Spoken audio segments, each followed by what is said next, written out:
teman-teman berpikir untuk pindah ke luar negeri, saya malah meragukan nasionalisme kalian.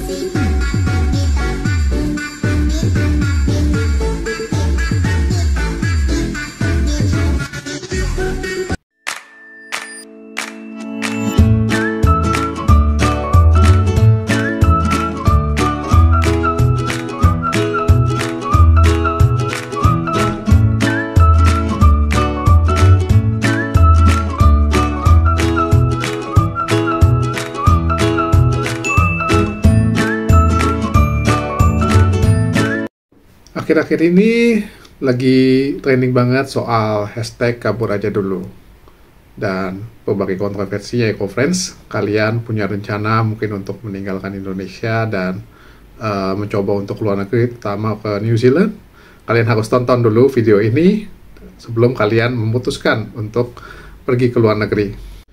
Oke, jadi terlepas dari ke negara mana kalian mau berangkat, kemudian tujuan kalian apa ke luar negeri, Koko akan memberikan sedikit mungkin berbagi pengalaman ketika Koko pindah ke New Zealand ini untuk studi. Tapi ingat bahwa ini hanya sharing pengalaman saja ya, ini bukan ajakan untuk pindah ke luar negeri maupun migration advice. So, hal pertama yang kalian harus pikirkan adalah soal bahasa. Pertama, kalau kalian berencana untuk pindah ke luar negeri, misal kalau ke New Zealand atau Australia, kalian harus pastikan bahwa kalian bisa bahasa negara tersebut, yaitu bahasa Inggris. Karena agak susah ya kalau misalnya kalian skill bahasanya mungkin masih kurang, dan kalian mau coba untuk tinggal di luar negeri, baik untuk kehidupan sehari-hari maupun untuk bekerja, karena kalian di sana akan berkomunikasi dengan bahasa daerah tersebut, bahasa negara tersebut. Atau misalnya ke negara lain, misalnya Jepang, ya tentu kalian harus bisa bahasa Jepang. Karena ya pasti komunikasi di sana kan pakai bahasa Jepang. Gak mungkin kalian di sana kerja kemudian sehari-hari berkomunikasi dengan bahasa Indonesia, kecuali kalau misalnya kalian di sana mungkin kerja sama orang Indonesia, atau mungkin kalian selain bekerja misalnya kalian belanja, nah punya toko orang Indonesia, nah itu masih mungkin. Cuma kan istilahnya agak susah ya untuk menemukan kemungkinan seperti itu. Kemudian yang berikutnya yang perlu kalian perhatikan adalah untuk biaya ke sana, kemudian untuk tabungan yang kalian perlukan ketika di sana. Jangan sampai ketika kalian pindah ke luar negeri dengan modal yang istilahnya kurang mencukupi, itu nanti malah bikin kalian susah sendiri gitu loh ketika di negara tersebut. Ya seperti kita tahu, walaupun mungkin di sana gajinya jauh lebih besar, kemudian juga pendapatan lebih besar, tapi perlu diingat bahwa biaya hidup di sana juga lebih besar daripada biaya hidup di Indonesia gitu. Jadi kalian nggak bisa samakan biaya hidup di Indonesia dengan biaya hidup di luar negeri. Jadi kalian kalau misalnya memang punya niat untuk luar negeri, kalian harus siapkan dana darurat, tabungan untuk jaga-jaga, karena mungkin ada beberapa negara atau kalian akan dihadapkan pada situasi di mana susah untuk mencari kerja waktu pada awal-awal datang. Salah satunya ketika Koko pindah ke New Zealand ini juga, di sini agak susah ya mencari kerja, mungkin karena juga faktor waktu itu Koko datang pas musim dingin, di mana pekerjaan lebih sedikit dibandingkan waktu musim panas, dan juga perekonomian dari negara New Zealand ini juga lagi agak turun gitu loh. Dan akhirnya Koko baru dapat kerja setelah kurang lebih 1 bulan gitu. Kalian pasti harus punya dana cadangan lah untuk kalian pegang itu. Dan kalau misalnya kalian ke negara yang mungkin sistem kerjanya itu berdasarkan jumlah jam kerja, juga kalian harus jaga-jaga, karena bisa jadi pas awal-awal atau nanti pada saat masa-masa tertentu kalian akan istilahnya dipekerjakan dengan jam yang lebih sedikit dibandingkan pada jam yang normalnya, pada umumnya gitu. Terus yang berikutnya adalah tentukan tujuan kalian gitu loh. Kalian boleh saja punya cita-cita pingin ke luar negeri gitu ya, tapi kalian harus tentukan tujuan kalian ini mau apa, mau studi atau mau bekerja, atau mungkin mau yang lainnya gitu. Karena jalannya pasti beda-beda. Kalau misalnya studi tentu kita harus pakai student visa. Nah kalau misalnya kita mau bekerja, itu biasanya jalur yang paling umum dipakai orang adalah mencari sponsor dari perusahaan yang memang sudah punya sponsor dari perusahaan yang memang sudah ada di sana gitu ya, mau mensponsori kalian. Atau seperti misalnya ke Australia, jalannya kalau misalnya kalian memang ingin bekerja saja, kan ada jalur namanya working holiday visa ya. walaupun itu dibatasi sampai umur 30 tahun. Jadi kalian harus tentukan dulu nih, supaya nanti jangan sampai kalian salah jalan gitu loh.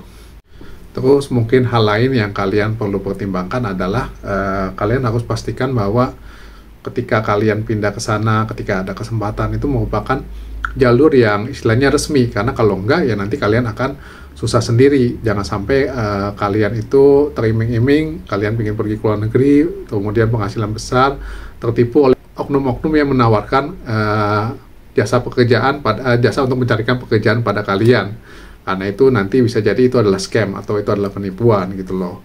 Nah, terus juga hal berikutnya yang kalian perlu perhatikan juga, bahwa kalian tuh harus memakai jalur yang istilahnya resmi ya. Jangan sampai kalian pergi ke negara orang, kemudian kalian pakai visa turis, kalian pakai untuk bekerja, yang mana kalian tidak diperbolehkan untuk bekerja di sana gitu loh, dengan menggunakan visa turis itu. Jangan sampai nanti malah menjadi masalah bagi kalian, yang ketika kalian sudah istilahnya mengeluarkan uang, kemudian udah bela-belain ke sana, ternyata kalian ilegal dan kalian akhirnya malah dideportasi kembali ke negara asal gitu. Jadi kalian bakal rugi 2 kali. Kalian sudah keluarkan uang, kemudian kalian juga nggak bisa tinggal atau kerja di sana gitu. Dan mungkin terakhir Koko mau share sedikit informasi yang Koko tahu mengenai mungkin cara umum ketika kalian mau pindah ke luar negeri itu jalurnya seperti apa aja, yang mungkin hampir di seluruh negara tuh ada cara seperti ini gitu loh. Dan tentunya ini cara yang legal ya, tapi ingat sekali lagi ini bukan migration advice, ini hanya informasi yang Koko bagikan dari pengetahuan yang Koko sudah atau informasi yang Koko sudah terima selama ini, tapi Koko bisa aja salah.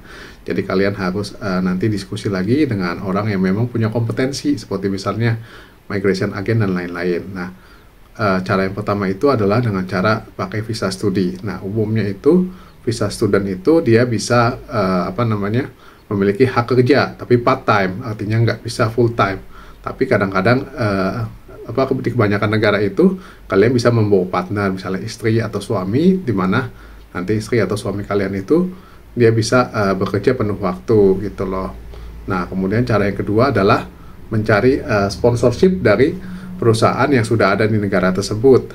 Nah, jadi kalian harus cari lowongan pekerjaan di sana, cari orang-orang yang perusahaan-perusahaan yang memang bisa mensponsori kalian untuk kalian kerja di sana gitu loh. Tapi ya perlu kalian hati-hati juga, karena jangan sampai kalian mendapatkan penipuan gitu loh.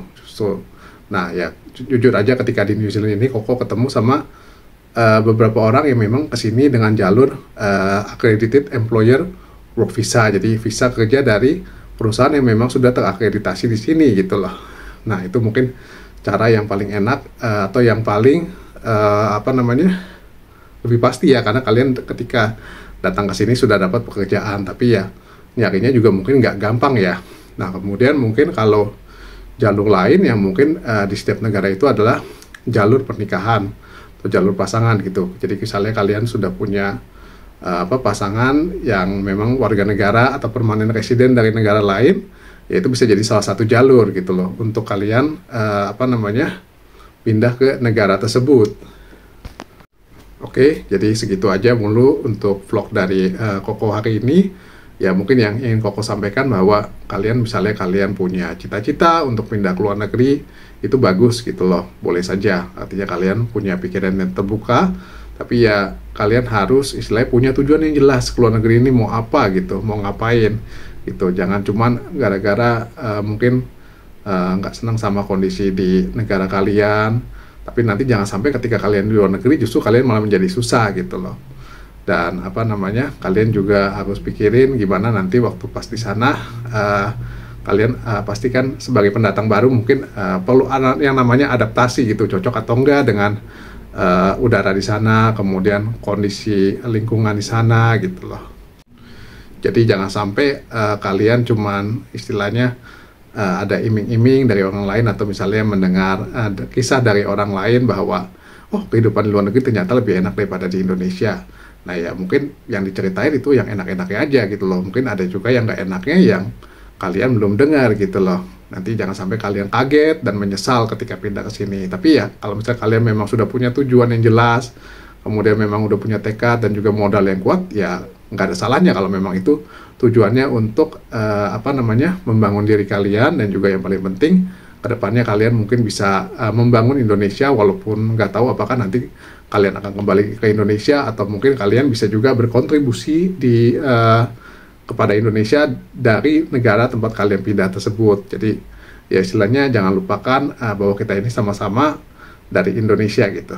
Oke, sekian dulu untuk vlog hari ini. Jangan lupa untuk like, comment, subscribe, dan juga sebarin ke teman-teman kalian. Kalau kalian mau tanya-tanya, kalian boleh komen di bawah ya. Oke, sekian dulu. Bye-bye.